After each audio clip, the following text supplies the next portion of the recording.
मुस्लिम league नून के रहनुमा अताउल्लाह तारर और अवैस लगारी प्रेस कॉन्फ्रेंस कर रहे हैं। आपको बराह रास्त लिए चलते हैं। सूबे के अंदर भी पिछले 1.5 महीने से 2 महीने से हुकूमत ही नहीं है, कैबिनेट ही नहीं है, गवर्नर नहीं है। गवर्नर की जो आरा दी जाती है और एडवाइस दी जाती है उसके ऊपर वो दांतों वाला जो वो डॉक्टर है वो उसको कोई इम्पोर्टेंस ही नहीं देता, वो आइन को नहीं देख रहा। हम आपके सामने आज पेश हुए हैं बड़ी एक आपको क्लैरिटी के साथ आपके ज़रिए पूरे सूबे की आवाम को और पाकिस्तान की आवाम को एक पैगाम देने, और वो पैगाम है कि CM Hamza Shahbaz is here to stay. वो इंशाल्लाह इस सूबे को न सिर्फ रिफॉर्म करेंगे बल्कि जितने भी जो अहम इक़दामात उठाने होंगे एडमिनिस्ट्रेटिव जी तनज़्ज़ुली को से रोकने के लिए वो भी उठाएंगे और रिफॉर्म के इक़दामात भी उठाएंगे। और जब तक इलेक्शन नहीं होता पूरे मुल्क के अंदर, इस सूबे के अंदर कोई सेंस प्रिवेल करने की कोशिश करेंगे। इस सूबे के एडमिनिस्ट्रेशन के अंदर उसके अंदर कोई सेंस ही प्रिवेल नहीं करती आज। तो बिल्कुल एक क्लियर कॉन्फिडेंस के साथ हमारे जो इंडिपेंडेंट दोस्त हैं वो भी, हमारे एलाइज भी, और ये हुकूमत बिल्कुल स्ट्रॉन्ग स्टेप्स के ऊपर खड़ी है और खड़ी रहेगी इंशाल्लाह। और आइंदा चंद दिनों में जैसी एक गवर्नर का एक आइनी बहरान ख़त्म होगा, जो हम चाहते हैं आज ख़त्म हो, हम अपील कर रहे हैं फिर पाकिस्तान के जी सदर दांतों वाले डॉक्टर सदर अलवी से दोबारा अपील करते हैं कि बराए मेहरबानी इस सूबे की आवाम के ऊपर रहम फरमाए। आज हमारे सब्सिडी पैकेजेस, आज हमारे तमाम इक़दामात, कोई चीज़ अमल में सही तरीके से आ ही नहीं सकती और सही तरीके से इफ़ेक्टिव नहीं हो रही जब तक ये आइनी बहरान हल ना हो। इन्हीं अल्फाज के साथ और इस वर्ड ऑफ कॉन्फिडेंस के साथ कि ये हुकूमत कायम दायम रहेगी और आवाम की खिदमत करेगी, मैं अता साहब से गुजारिश करूँगा कि वो आपको जितनी भी इसकी टेक्निकल वो डिटेल्स है वो आपको दें।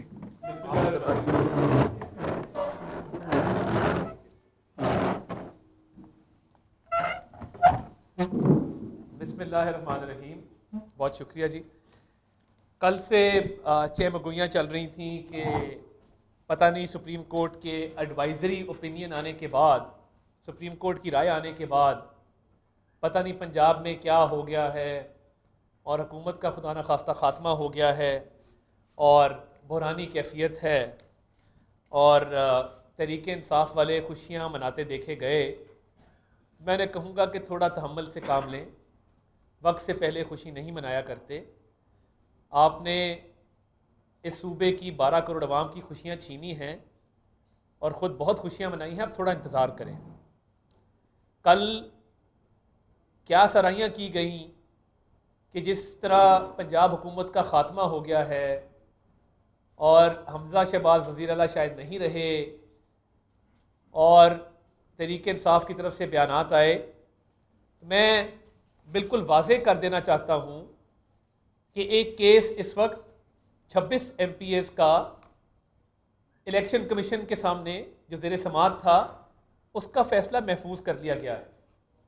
अब मैं इसको आपको ज़रा कानूनी ज़बान में थोड़ी समझाने की कोशिश करूँगा कि इसका क्या मतलब है।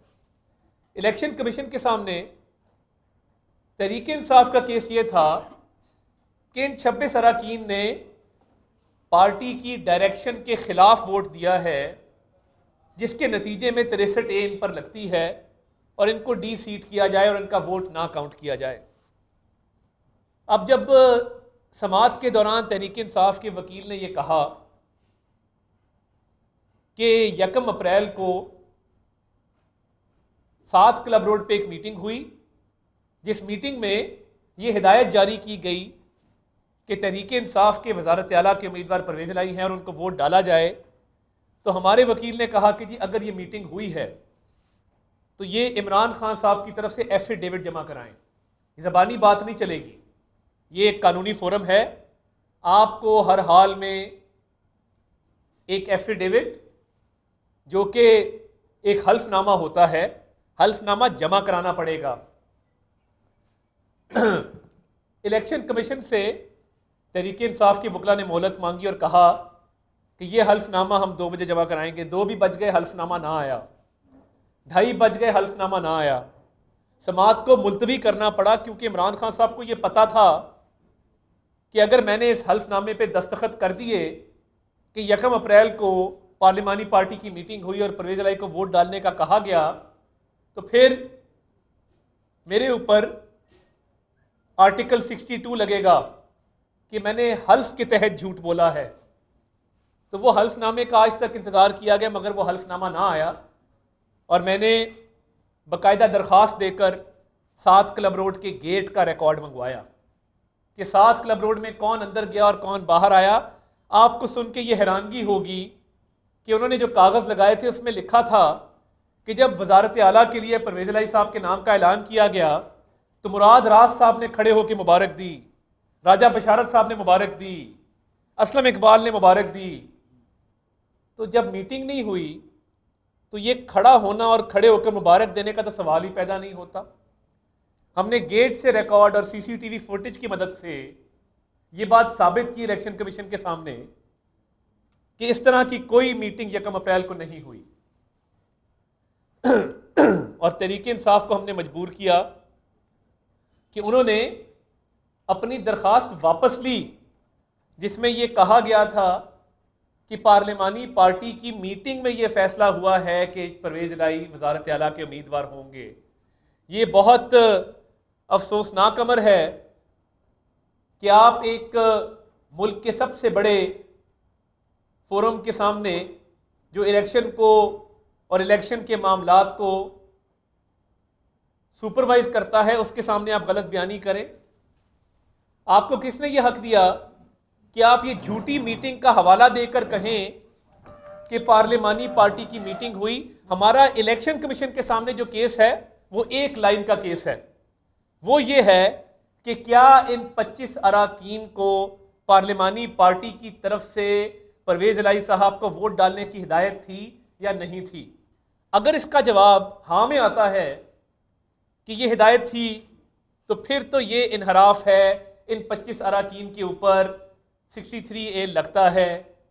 मगर अगर ये साबित हो जाए कि पार्लिमानी पार्टी की हिदायत तो बहुत दूर की बात है, पार्लिमानी पार्टी की मीटिंग ही नहीं हुई, तो मीटिंग होती तो उसमें हिदायत जारी होती, तो फिर किस बात का इनहराफ और किस बात की हिदायत?